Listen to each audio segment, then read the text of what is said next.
this presentation is a follow-on from my first one about Ferret 2 from 1711, covering progress on the latter, facts about Patrick Puttock's 2 boats, and our recent joint sailing experience on North Cadbury Lake, which some of you may know, with many thanks to the Montgomery family, who are owners of Cadbury Court, for allowing us to use their lake.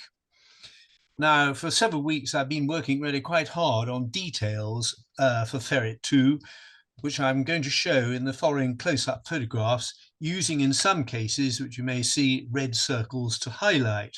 So the first photograph, if you can see that, are 2 brass and wooden anchors made by me, attached by chain with rope attachments through hawser holes on the deck. I've yet to make the hauling in mechanism round the inside to the capstan, of which I've made 2 capstans, one with capstan bars and the other without. The next photograph shows 4 painted, well, in fact, 2 painted swivel guns. What I've done is to establish 10 posts, 5 on either side, and here you see 2 of the guns in position. In this third photograph, you see the hawser ropes disappearing into the hull, and also the capstan that I've made without bars. In addition, you may notice a group of 3 belay pins on the starboard side used for securing the running rigging. Now, there are 14 of these in all in 4-pin racks. The fourth photograph shows the enlarged rudder, and I may say it's extremely necessary.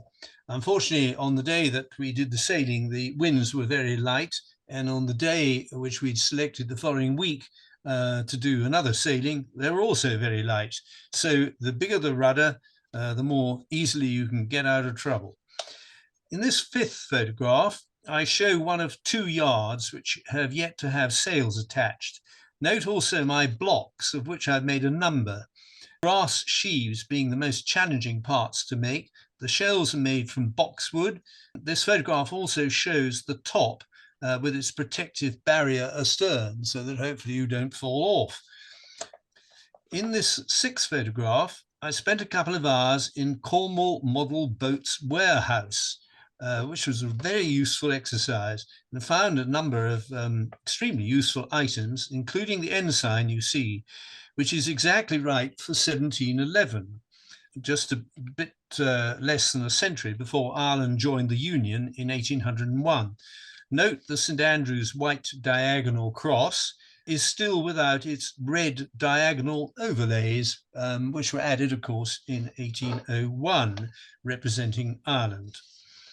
In the 7th photograph, Patrick and I had to prepare our boats for sailing, and here you see his excellent collapsible stand, which takes his boat's deep keel, whereas Ferret 2 is fitted with its lead keel immediately below the actual keel.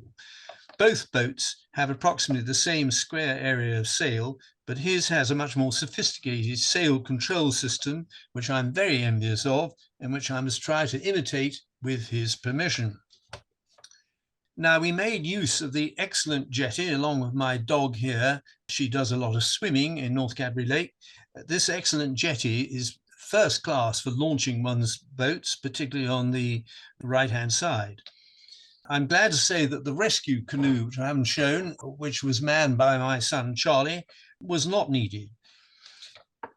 Now, in the 9th photograph, looking at the near boat here on the left, this is Patrick's pilot cutter Flyer, which is representative of boats in the period 1850 and until around 1920, whose task was to transport pilots out to incoming ships.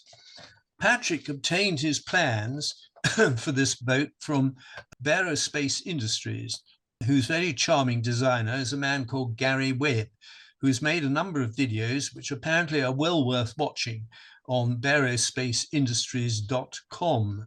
Look for boats, or alternatively find them on YouTube.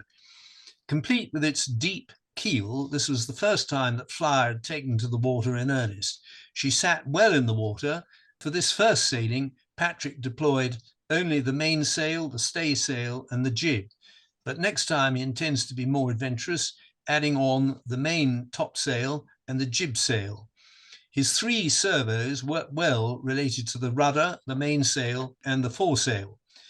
In a similar manner to Ferret 2, which you see further over there, no water, I'm glad to say, was shipped, but of course we didn't have very challenging weather to deal with, which was a bit of a pity. Going on to the next sort of series of photographs, here you see the 2 boats together, and I rather hope there's some more movement. Yes, here we go. That's going well.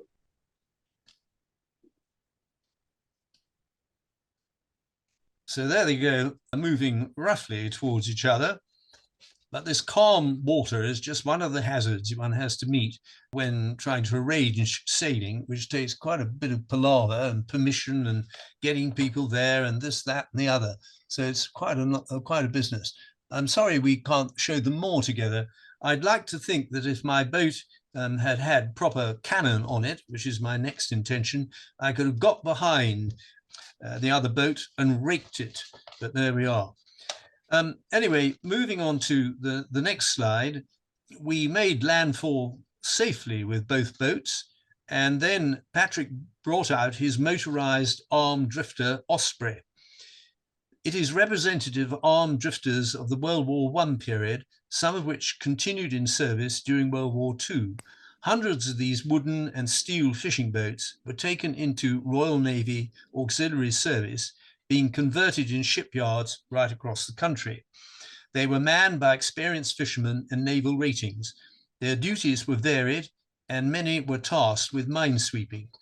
Patrick's model represents a steel minesweeper derived from drawings by Alexander Hall of Aberdeen. Osprey was armed with a 3-pounder gun and twin depth charge dispensers at the stern. The model was made from a Mountfield model kit with a fiberglass hull and upper works supplemented by numerous tight metal castings. Its 2 servos controlled the rudder and the electric motor, which will need a spot of gearing down, as you will see in this next photograph, where, of course, in scale, it's going far too fast. However, I'm sure that Patrick will manage to sort that out. And again, it was this boat's first outing. The only downside was, on this model, that he had 10 stanchions which supported the ship's rail, and they tended to bend too easily and had a tendency to shear off.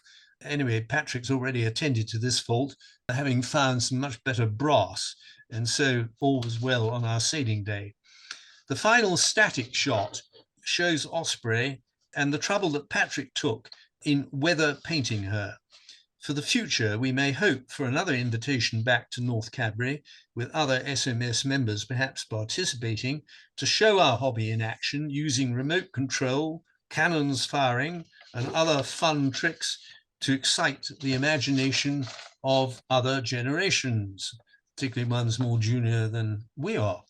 But always keeping in mind the business of historical accuracy through good research that our action models, in addition to static models, should display. Finally, I have to say, Mrs. Janet Montgomery, who is the head of the family at Cadbury Court, was most helpful in terms of social media, and she has displayed our efforts already on Instagram, Facebook, and TikTok. Now, I know we're all of a certain vintage, me particularly, but we must explore forward into these mediums, really, I think, to have any chance of preserving our ship modelling heritage.